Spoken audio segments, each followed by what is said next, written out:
नमस्कार, मैं हूं आपके साथ सोनिया चौहान। खास खबर में आप सभी का स्वागत है। हरियाणा विधानसभा के बजट सत्र की शुरुआत 20 फरवरी यानी कल से शुरुआत होगी, जिसे लेकर सारी तैयारियां पूरी कर ली गई है।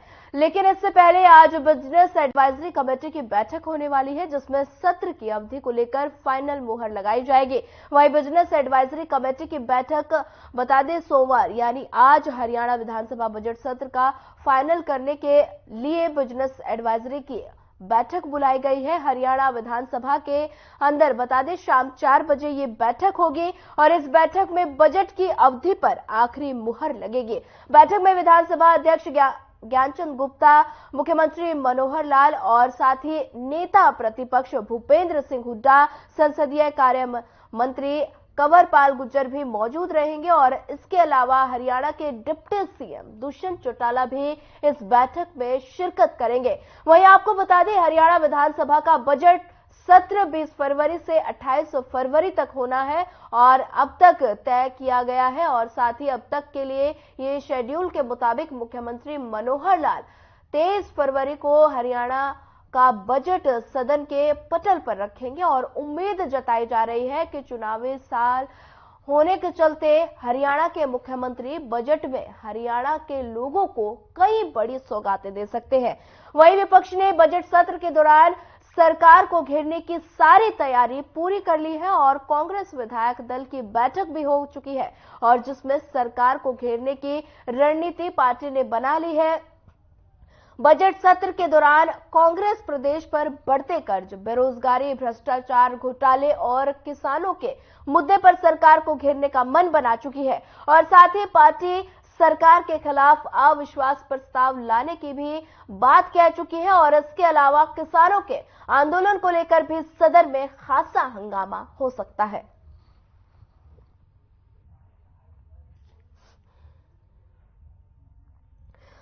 बता दें कि हरियाणा विधानसभा के सत्र की शुरुआत 20 फरवरी यानी कल होगी, जिसको लेकर बजट सत्र को लेकर तैयारियां पूरी कर ली गई है। 20 फरवरी से शुरू हो रहे हरियाणा बजट सत्र में मनोहर लाल के पिटारे में एक बार फिर हर बार की तरह जनता के लिए राहत व टैक्स फ्री बजट रहने की उम्मीद जताई जा रही है। वहीं बता दें कि दूसरी ओर मुख्य विपक्षी दल कांग्रेस की ओर से बजट सत्र को लेकर बीजेपी को घेरने की कड़ी तैयारी के दावे किए जा रहे हैं और साथ ही कांग्रेस प्रदेश सरकार के खिलाफ अविश्वास प्रस्ताव भी लाएगी, जिससे बजट सत्र हंगामा पूर्ण रहने के आसार है।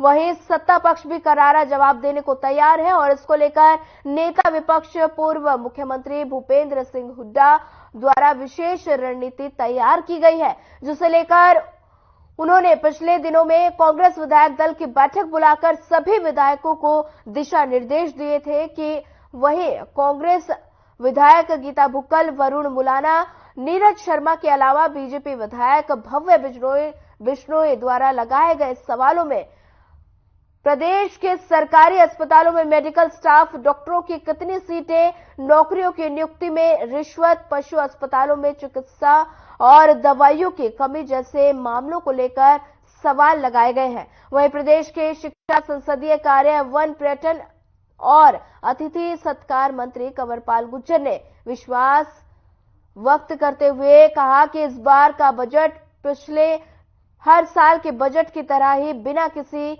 अतिरिक्त कट के जनता को राहत देने वाला होगा।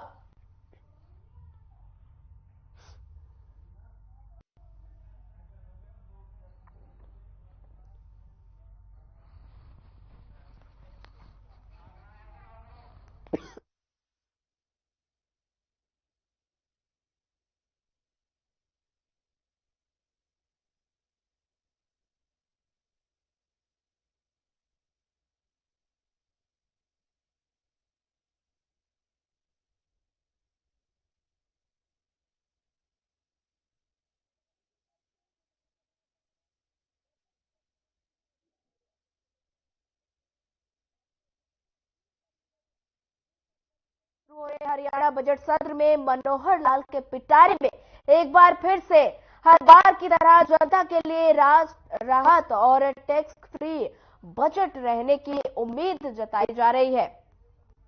वहीं बता दें कि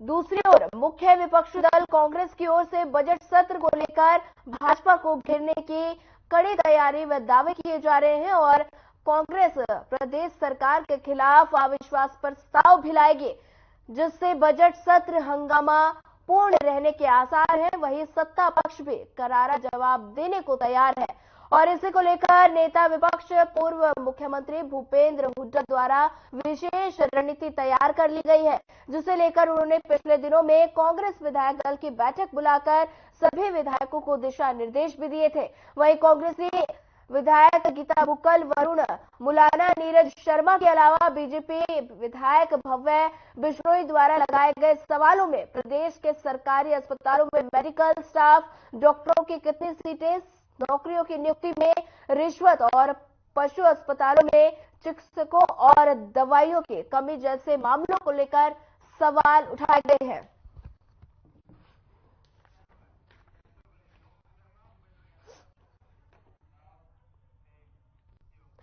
वहीं इसी पर खास चर्चा करने के लिए हमारे संवाददाता हमारे साथ ओपी शर्मा चंडीगढ़ से जुड़ गए हैं। ओपी शर्मा जी, बता दें कि कल विधानसभा के सत्र की शुरुआत होने वाली है।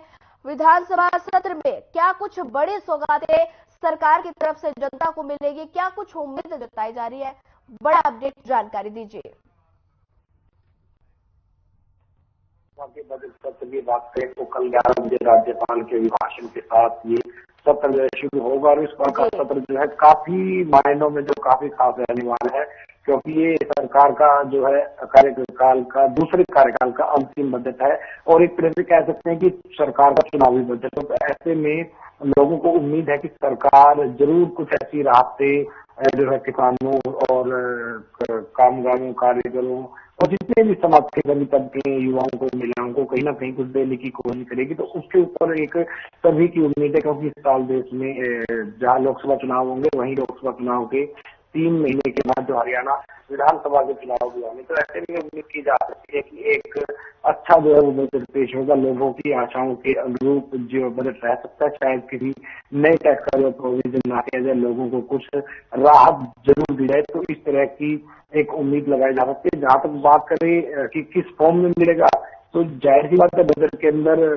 जिस तरीके से जो अलॉटमेंट होता है उसमें कुछ उम्मीद की जा सकती है। कृषि विभाग में पता लग रहा है कि सरकार ने पिछले बार के मुकाबले जो है वो 350 करोड़ रुपए की बढ़ोतरी की। इसी तरीके से हेल्थ और एजुकेशन में भी जो है कुछ ना कुछ बढ़ोतरी करने की बात सामने आई है। पूरा खुलासा हालांकि मुख्यमंत्री मनोहर लाल जब शुक्रवार को हरियाणा का आम बजट पेश करे उसी में हो पाएगा, उससे पहले शायद कुछ कहा जाता। लेकिन कुछ चीजें हैं जिनको लेकर भारतीय जनता पार्टी जो है संजीदा दिखाई दे रही है, जिससे लगता है कि कम मतलब खर्च करके समाज के एक बड़े तबके को कहीं ना कहीं चुनाव के लिए रिझाया जा सकता है। तो उसी तरह की जो है प्लानिंग है और ये बजट सत्र को लेकर जो सरकार भी थोड़ी सी परेशान है, क्योंकि कांग्रेस की तरफ से जो है एक नो कॉन्फिडेंस मोशन जो है वो हरियाणा विधानसभा के स्पीकर ज्ञानचंद गुप्ता को दिया गया है और उस पर भी जो है वो चर्चा होने की उम्मीद है। तो ऐसे में जब चर्चा होती है तो सदन के अंदर विपक्ष और सरकार के बीच काफी जो नोक झोंक और कई बार हो सकता है काफी शोर शराबा देखने को मिले, क्योंकि एक तरीके से देखें तो ये पूरी तरीके से जो कांग्रेस का जो नो कॉन्फिडेंस मोशन है, हालांकि इससे सरकार के ऊपर कोई फर्क नहीं पड़ेगा, ये सभी को पता है। लेकिन कहीं न कहीं विपक्ष ये चाह रहा है कि पिछले 9 साल के कार्यकाल के दौरान बीजेपी की जो कमियां रही हैं उन सभी कमियों के ऊपर जो है एक रिकॉल करवाया जाए। जब सभी विधायकों को बारी बारी बोलने का जो मौका मिलेगा तो वो अपने अपने जो है वो विचार रखेंगे और कहीं ना कहीं जो 9 साल के अंदर उन्होंने किया है वो कहीं ना कहीं रिकॉल होगा, लोगों के मन में जाएगा। तो कहीं ना कहीं बीजेपी भी इसको लेकर अपनी तैयारियां कर रही है। अब बहरहाल देखने वाली बात ये होती है कि कांग्रेस क्या रणनीति बनाती है, बीजेपी क्या रणनीति बनाती है, किसकी रणनीति किसके ऊपर कितनी हावी है, कौन जो सदन में भारी होता है, ये जो है वो कल से पता लग जाएगा। जी बिल्कुल ओपी शर्मा जी, बता दें कि लगातार किसानों का मुद्दा चल रहा है। लगातार बता दें कि किसान दिल्ली कूच करने की मांग पर अड़े हैं। क्या सदन में किसान आंदोलन को लेकर हंगामेदार रहने के आसार जताए जा रहे हैं?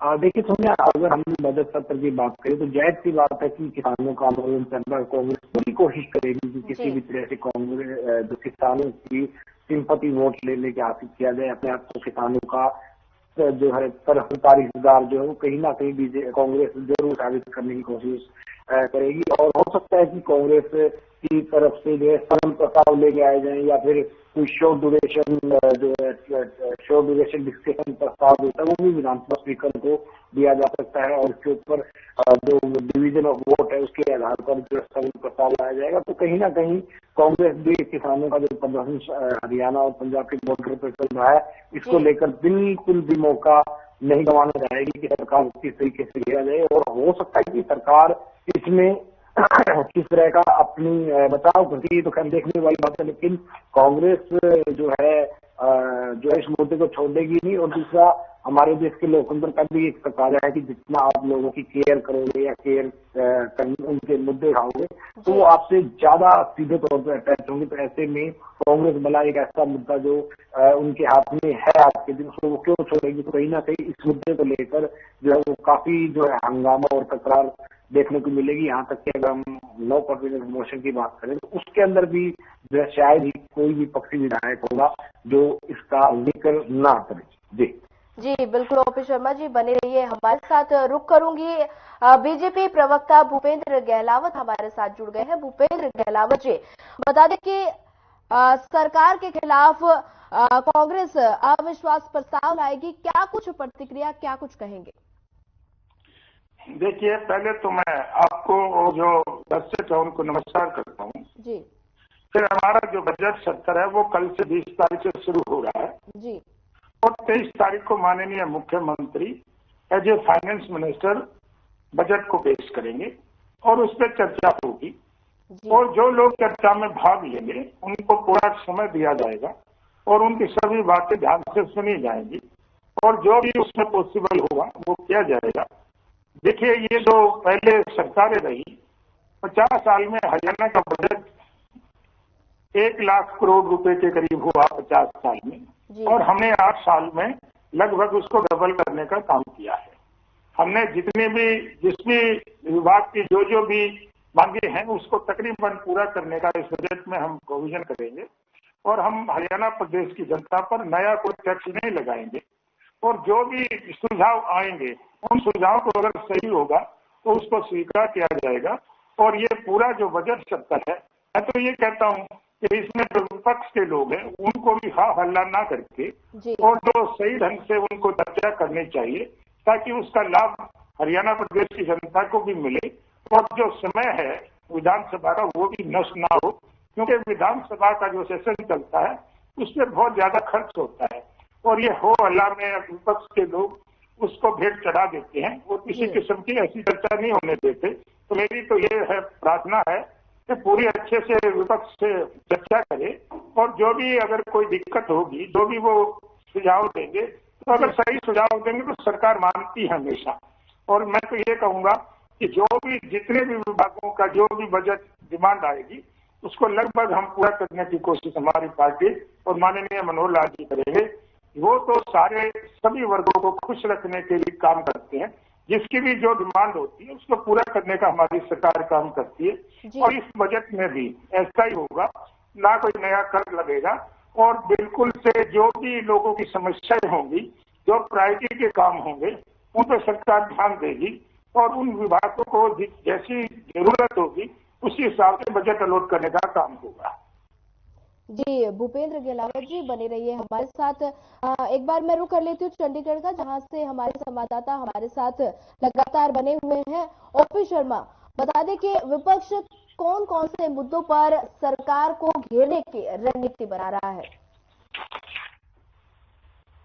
देखिए सोनिया, अगर हम विपक्ष की बात करें तो विपक्ष को अब शायद रणनीति बनाने की कोई जरूरत नहीं है सरकार को घेरने के लिए, क्योंकि अगर उनका एक विश्वास प्रस्ताव हरियाणा विधानसभा में मंजूर हो जाता तो कहीं ना कहीं उनके पास एक इतना समय सभी विपक्षी विधायकों को जो मिलेगा जिसमें पूरी बात रख सकें। आमतौर पर जो बीजेपी की प्रवक्ता बता रही थी कि सभी को बोलने का मौका दिया जाएगा तो ठीक है, दिया जाता है, लेकिन वो कहीं ना कहीं पार्टी प्रपोर्शनेट के आधार पर जो है उनको वो वक्त दिया जाता है। लेकिन अगर हम अविश्वास प्रस्ताव की बात करें तो उसमें सभी विधायकों को अपनी पूरी बात कहने का मौका मिलेगा। अक्सर विधानसभा में जो विपक्ष की जो विधायक होते हैं उनकी प्रचार लगाया जाता है कि हमें जो है वो बोलने का जो है मौका नहीं दिया जा रहा। तो अब जब विधानसभा का बजट सत्र आएगा और उसके अंदर लोग को आएंगे तो तमाम तरह के जो है वो जितने भी कर्कश विपक्षी विधायकों के कमान में वो सारे जो है सरकार के ऊपर चलेंगे। मेन तौर पर अगर हम बात करें तो आपने बताया था कि किसान आंदोलन वाकई में एक बड़ा मुद्दा किसानों के लिए है। हरियाणा में 16 करोड़ जो है किसान, तो ऐसे में जो विपक्षी पार्टी कांग्रेस है या फिर इनेलो है या फिर जो निर्दलीय विधायक बलराज सिंह जो विपक्ष में बैठे वो कहीं ना कहीं चाहेंगे कि अपने आप को किसान हितैषी दिखाकर और अगले चुनाव में कुछ जो है पार्टी को फायदा हो। जहाँ तक बाकी मुद्दों की बात करें तो भर्तियों का मुद्दा जो है वो है।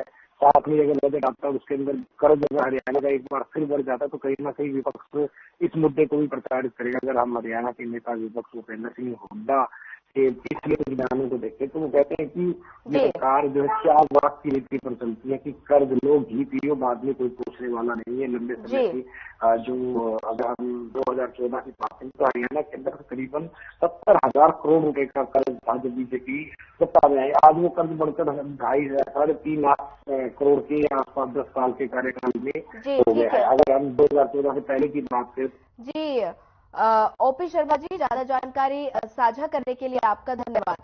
रुक कर लेती हूँ, कांग्रेस प्रवक्ता केवल ढींगरा हमारे साथ जुड़ गए हैं। बता दें कि सबसे पहले चर्चा में जुड़ने के लिए आपका स्वागत है। केवल ढींगरा जी, बता दें कि विपक्ष किन किन मुद्दों पर बता दें कि सरकार को घेरने की रणनीति बना रहा है। कल विधानसभा का सत्र शुरू होने जा रहा है। अविश्वास प्रस्ताव ने बता दें कि नेता प्रतिपक्ष भूपेंद्र हुड्डा की ओर से यह बयान सामने आया था कि कांग्रेस बता दें कि सरकार के खिलाफ अविश्वास प्रस्ताव लाएगी। क्या कुछ रणनीति? देखिए, सबसे बड़ी बात यह है कि ये जो सरकार खट्टर साहब की रही है ये अपनी ही आप देखें कि जितने हालात खराब किए हरियाणा प्रदेश के, चाहे वो किसान हो, चाहे मजदूर हो, चाहे कर्मचारी हो, चाहे बिजनेसमैन हो, सभी को प्रताड़ित करने का इस सरकार ने काम किया है। आप देखिए किसान सड़कों पर बैठे हैं, उनके ऊपर रबड़ की गोलियां बज रही हैं। उनको पहले 750 किसान शहीद हो गए थे, उनके लिए कुछ नहीं किया। अभी जो किसान है वो सड़कों पर बैठे हैं, वो एमएसपी की मांग कर रहे हैं, लेकिन ये देना नहीं चाहते। मजदूर जो है उनके साथ पिस रहे हैं। आप ये देखिए कर्मचारी जो है, आज जब खट्टर साहब सरकार में ऐसे तो 40 लाख पद देने की बात करी थी, आज जो है एक कच्चे कर्मचारी की योजना ला दी HKRN के नाम से। जी अब जो कोई भी भर्ती हुई है तो वो कच्चा कर्मचारी होता है 5 साल का। अब यह आप देखें कि हरियाणा के अंदर एक सिस्टम रहता है कि अगर आपके पास नौकरी है तो आपके बच्चे भी शादी भी हो जाएगी, आपकी फैमिली भी बन जाएगी। अगर आपको 1 साल की कच्ची नौकरी दी जाएगी तो आप 1 साल के बाद क्या करेंगे? तो ये एक नया रोजगार का सिस्टम लाए हैं आने के बाद। जो पक्की नौकरियां थी उसके करीबन 37 से ज्यादा पेपर लीक हो चुके हैं। आप ये देखें, जानबूझ के पक्की भर्ती करना नहीं चाहते, कच्चे लोगों को लगाना चाहते हैं। इतना बड़ा नुकसान जो है हरियाणा प्रदेश के जो युवा हैं उनका हो रहा है। और जिस तरीके से इस समय बिजनेसमैन है उनको जीएसटी से इतनी बुरी तरह से प्रभावित किया है, उनके लिए इतने बड़े मापदंड कर दिए हैं। आप देखिए 12%, 18%, 28%, 40%, आप देखिए 70% और 150% टैक्स लग रहा है। तो कितने बड़े टैक्स लग रहे हैं ऑलरेडी हरियाणा के ऊपर, जो हरियाणा के लोगों को भुगतने पड़ रहे हैं। महंगाई से लोगों का बुरा हाल है। यही लोग अपने गले में सिलेंडर बजाया करते थे कि हमारा जो सिलेंडर है वो हम सस्ता करेंगे आने के बाद। वो 300 रुपए वाला सिलेंडर आज 1100 रुपए का हो चुका है। 4 गुना रेट बढ़ चुके हैं। महंगाई में दालों के और के सबकी चीज का 4 गुना रेट हो चुके हैं। भ्रष्टाचार इतना ज्यादा बढ़ चुका है हरियाणा के अंदर। आप ये देखिए हर डिपार्टमेंट में लूट खो हो रही है पूरी तरह से। हमारा प्रदेश के ऊपर जो कर्जा है वो 60,000 70,000 करोड़ का कर्जा था, वो 4 लाख करोड़ पार कर चुका है। इतनी बुरी हालात में जो है जनता जो है वो अपना गुजर बसर कर रही है, उनकी दिक्कत हो रही है, लेकिन भाजपा की सरकार सोई हुई है। इसीलिए हमने ये कहा था कि हम जो है कम से कम इनको चिताने के लिए, ये तो समझाने के लिए कि हम जो है लोगों की आवाज उठाने के लिए, इनको सीधा इनके ऊपर पारदर्शी करने के लिए, इनको विधानसभा के अंदर सारे मुद्दे उठाने का काम करेंगे। और इसके लिए साथ साथ ये भी बात करेंगे कि इस समय सरकार की जो है हालत है ना वो खराब है, इस सरकार को लोग चाहते नहीं है, तो इनको जाना चाहिए।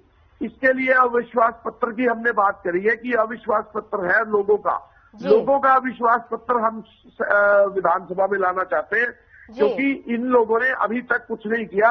जो लोग हैं वो बड़ी बुरी हालात में हैं। आप देखिए, उस खिलाड़ियों के साथ बुरा व्यवहार कर दिया, जो कर्मचारी हैं उनके साथ बुरा व्यवहार, हर वर्ग के साथ इन लोगों ने बहुत जो है भ्रष्टाचार जो है पूरा चरम पर है इस समय। जी तो ठीक है, ये सारी बातें हैं जो केवल ढींगरा जी हमारे साथ बीजेपी प्रवक्ता भूपेंद्र गहलावत लगातार बने हुए हैं। भूपेंद्र गहलावत जी, लगातार विपक्ष जो है वो तमाम तरह के आरोप लगा रहा है भ्रष्टाचार को लेकर, और साथ ही कहा जा रहा है कि बीजेपी सरकार सोई हुई है। क्या कुछ कहेंगे, क्या कुछ प्रतिक्रिया? की बात की जी, 60 साल तक इनका राज रहा, क्या तुम्हारे को देश को लूटने का ही ठेका था तुम्हारे पास? तुमने एमएसपी तो दी नहीं। और दूसरा, हमारी सरकार आने के बाद किसानों को क्या क्या फायदे हुए हैं। हमने किसान निधि योजना दी और 48 घंटे के अंदर अगर किसी किसान की फसल जब हम खरीदते हैं, सरकार खरीदती है, तो 48 घंटे के अंदर उसके खाते में सीधे, कोई बिचौलिया नहीं, सीधे उसके खाते में पैसे जाने का काम होता है। और अगर कोई ओलावृष्टि से या किसी वजह से नुकसान होता है तो उसकी भरपाई करने का हम काम करते हैं। हम एमएसपी पर हम फसलों को की खरीद कर रहे हैं। 12 फसलें हरियाणा प्रदेश में, पूरे देश में कहीं नहीं खरीदी जाती। हरियाणा प्रदेश में 12 फसलों पर एमएसपी पे खरीदने का हम लोग काम करते हैं। और देखिए, जो इन्होंने रोजगार की बात की, ये जो कौशल रोजगार निगम की बात करते हैं कच्चे कर्मचारी की, ये तो कच्चे कर्मचारी हैं ही, क्योंकि इनको तो टेम्परेरी तौर पर जब तक भर्ती हो रही है, अगर किसी को जरूरत है डिपार्टमेंट को, लोगों का काम ना रुके, तो वो उसमें से भेज देते हैं। और पिछले महीने भी हमने कोई 11,000 के करीब लोगों को नौकरी दी है और टोटल 1,20,000 के करीब हम नौकरी दे चुके हैं सरकारी। और जो प्राइवेट उद्योगों में जो हमने ये कनेक्टिविटी बनाई है, ये कर्जे की बात करते हैं, हमने जितने रोड बनाए, इनके समय में क्या होता था, जहाँ 4-4 घंटे लगते थे, समय लगता था जाने में, वहाँ मात्र 2 घंटे में पहुंचने का काम होता है। हमने रोडों की कनेक्टिविटी की है। कोई आज डिस्ट्रिक्ट ऐसा नहीं है जिसकी किसी नेशनल हाईवे से कनेक्टिविटी ना हो। देखिए, तभी तो विकास होगा जब हम लोग विकास करेंगे। और ये कर्जे की बात करते हैं, अरे भाई कर्जे पे तो कर्जा तो उसको मिलता है ना जिसकी साख होती है। और इनको ये भी मैं बता दूं कि सीसी लिमिट किस उस पे बनती है। जब इनका बजट कम था तो इनको कर्जा देता कौन था? जब हमारा बजट ज्यादा हो गया तो हमारी लिमिट बढ़ गई। और आज जो 100 करोड़ में काम होता है, उसका ब्याज तो कम थोड़ा देना पड़ता है। अगर वो 3 साल बाद उस काम को हम करेंगे तो 200 करोड़ की उसकी कीमत हो जाती है। हमने लोगों को सुविधाएं दी हैं, हमने एम्स बनाए हैं, हमने दूसरे मेडिकल कॉलेजों में काम हमारा हो रहा है, हमने विश्वविद्यालय बनाए हैं, हमने कितनी सारी रेलवे चलाई है, हिसार में एयरपोर्ट बनाया है। ये वैसे ही नहीं होता। हमने जो डेवलपमेंट की है और डेवलपमेंट की वजह से जो निवेश है वो हमारे यहाँ आएगा, उद्योग हमारे यहाँ आएंगे। हरियाणा प्रदेश में कितने बड़े उद्योग लगाने का काम हमने किया। ये कहते थे कि गुजरात में चली जाएगी ये तो मारुति उद्योग, तो हमने मारुति उद्योग लेके हमारे कितने लोगों को रोजगार मिलने का काम होगा। रेलवे के जो डिब्बे बनने का वो हम गन्नौर में लेके आए। और जो एशिया की सबसे बड़ी इंटरनेशनल वेजिटेबल मार्केट बनने जा रही है, उसमें हमने 3,000 करोड़ रुपए का टेंडर करके वहां काम शुरू हो गया, काफी दिनों से शुरू हो रहा है। और ये जितने भी ये नौकरी की बात करते थे कि हट जाएगी, अरे भाई तुम्हारी राज की तरह हम खट्टी पट्टी लेके नौकरी नहीं करते। इनके में तो 13-14 लिस्टें जो इन्होंने नौकरी लगाई थी उसको माननीय उच्च न्यायालय ने कैंसिल करने का काम कर दिया। एक अभी भी जो इन्होंने खर्ची पट्टी लेके रिश्तेदार भर्ती किए थे इंस्पेक्टर भर्ती में, और उसमें से 9 जो जनरल के थे 9 के 9 इन्होंने अपने रिश्तेदारों को लगा लिया, तो वो भी माननीय उच्च न्यायालय ने उसको भी संदिग्ध मान लिया। हमारे यहाँ जो नौकरी लगी है, कोई भी नौकरी हमारे यहाँ चैलेंज नहीं हुई, और चैलेंज भी हुई है तो हमारे को लगाने के बाद किसी भी तरह से नौकरी से हटाने की बात नहीं की। ये पेपर लीक से हम गिरफ्तार करते हैं, इनके राज में तो ये खुद ही पेपर लीक करते थे। अरे भाई, जब बाड़ी खेत को खाती तो उसको कौन उखाड़ा होता, ये खुद ही लीक करते थे पेपर और खुद ही अपने आदमियों को खर्ची पर्ची लेके नौकरी देते थे। भूपेंद्र गहलावत जी, लौटूंगी आपके पास। कांग्रेस प्रवक्ता के पास एक बार फिर चलते हैं। केवल ढिंगरा जी, लगातार बता दें कि आप सुन ही रहे थे, भूपेंद्र गहलावत कह रहे हैं कि आपके जो खर्ची पर्ची सिस्टम को खत्म किया है सरकार ने, क्या कुछ कहेंगे? देखिए, हमारे टाइम पे 1.5 लाख पक्की भर्ती हुई है। ये झूठ बोलते हैं कि वहां की कोई भर्ती कैंसिल हुई, हमारी कोई भर्ती कैंसिल नहीं हुई। इनके 37 भर्तियां कैंसिल हुई हैं और हमारी कोई भर्ती कैंसिल नहीं हुई। आप तो ये भी बता रहा हूं। और ये जो बात कर रहे हैं, इन्होंने कच्ची भर्ती योजना शुरू की है। और दूसरी बात एक और बता रहा हूं आपको, इन्होंने हर वर्ग को पिटाई करी है। कोई ऐसा वर्ग नहीं है, किसान वर्ग की पिटाई हुई है, कर्मचारियों वर्ग की पिटाई हुई है, बिजनेसमैन वर्ग की पिटाई हुई है। आप ये देखिए, सरपंच तक नहीं छोड़े, आंगनबाड़ी तक नहीं छोड़े, आप कंट्रैक्चुअल टीचर नहीं छोड़े, जो रेगुलर टीचर नहीं छोड़े, प्रोफेसर नहीं छोड़े, बॉस कर्मचारी जो बच्चे पढ़ाई कर रहे हैं डॉक्टरी की, उनको नहीं छोड़ा, उनके ऊपर भी लाठियां बाजी है और हर वर्ग के ऊपर लाठियां बजी हैं। और जो बात कर रहे थे अभी, एम्स बना रहे हैं। एम्स कब बनाया? कोई एम्स नहीं बना हरियाणा के अंदर, एक एम्स बनाया अभी तक। आज तक पहला एम्स कांग्रेस के टाइम पे शुरू हुआ और कांग्रेस के टाइम पे बना, वो एक ही एम्स है झज्जर के अंदर। और दूसरे एम्स का अब नींव पत्थर रखा है, जो कि 2015 में पास हुआ था। उसका आज सरकार जाने वाली है तो लास्ट में जाके नींव पत्थर रख रहे हैं। आज तक कोई मेडिकल कॉलेज नहीं बना, आज तक कोई महाविद्यालय नहीं बना। झूठ बोलते हैं बिल्कुल। हमारे टाइम के अंदर 5 मेडिकल कॉलेज बने हैं और एक एम्स बना है। इन्होंने एक भी एम्स नहीं बनाया, एक भी मेडिकल कॉलेज नहीं बनाया। और जो एक कल्पना चावला मेडिकल कॉलेज जो बना हुआ था, उसको मेडिकल यूनिवर्सिटी बनाने की बात इन्होंने अपने मैनिफेस्टो में लिखी थी। एक ईंट नहीं लगी वहां पे, as it is medical college ही चल रहा है। समय के अभाव के चलते मैं आपको यहाँ रोक रही हूँ। आपके साथ चर्चा में हमारे साथ जुड़ने के लिए आपका धन्यवाद। भूपेंद्र गहलावत जी, आपका भी धन्यवाद। बता दें कि कल 20 फरवरी से विधानसभा बजट सत्र की शुरुआत होने वाली है और इसी को लेकर आज शाम बीएसी के बैठक का आयोजन होगा, जिसमें सीएम मनोहर लाल शामिल होंगे। बता दें कि इस विधानसभा बजट सत्र में तमाम आम जनता को तमाम योजनाओं की सौगात मिलने वाली है। और वही फिलहाल इस बुलेटिन में इतना ही। ज्यादा खबरों के लिए बने रहिए हमारे साथ। नमस्कार।